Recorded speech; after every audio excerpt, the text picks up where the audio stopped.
শাড়ি কেটে যে শুধুমাত্র গাউন বানানো যাবে এমনটা কিন্তু নয়। একটা শাড়ি কেটে অনেক কিছুই বানানো যাবে, তুমি যেটা বানাতে চাইবে। মানে সালোয়ার স্যুট থেকে স্টার্ট করে ফ্রক থেকে গাউন থেকে এমনকি এখন যেগুলো ট্রেন্ডে চলছে ফার্সি সালোয়ার স্যুট, সেগুলোও বানানো যাবে।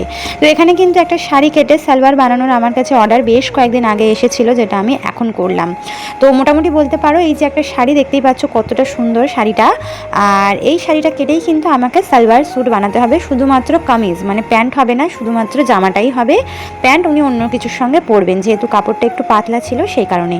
তো উনি কিন্তু যবে থেকে সালোয়ার স্যুট পরা স্টার্ট করেছে তবে থেকে কিন্তু শাড়ি আর পরেন না, সেই কারণেই কিন্তু শাড়িটাকে কেটে উনি ভেবেছেন সালোয়ার স্যুট বানানো হবে। আর ওনার আরও কিছু শাড়ি আমাকে দিয়ে পাঠিয়েছে সালোয়ার বানানোর জন্য, প্যান্ট মানে সালোয়ার জামা। তো সেগুলো একটা একটা করে যখন বানাবো তোমাদের সঙ্গে শেয়ার করব।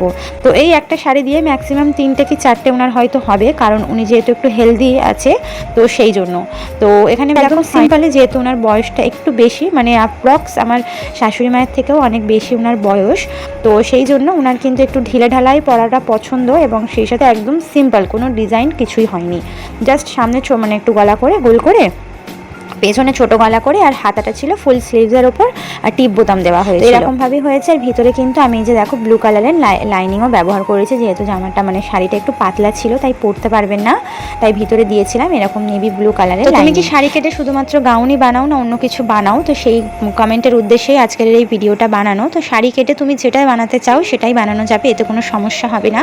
যেটা তোমার উপরে ডিপেন্ড করছে তুমি কি বানাতে চাইছো, এবং তার উপরে ডিপেন্ড করছে যে সেই কাপড়টাই হবে কি না। তো সেটা বলার জন্য আগের ভিডিওতে আমি অলরেডি আমার নাম্বার মেনশন করে রেখে দিয়েছি, তোমরা কল করে অবশ্যই জেনে নিতে পারবে। তোমরা চাইলে অনলাইনেও আমার কাছে সালোয়ার বা যে কোনো কিছু সেলাই করাতে দিতে পারো। তো আগের মিনি ব্লগটা বা তোমরা কমিউনিটি পোস্ট চেক করলেই কিন্তু সমস্তটা জানতে পেরে যাবে। তো আজকের এই শাড়ি কেটে গাউনটা বা শাড়ি কেটে এই যে চুড়িদারটা বানিয়েছি, গায়েরটা কেমন লাগছে তোমরা অবশ্যই কমেন্ট করে জানাবে।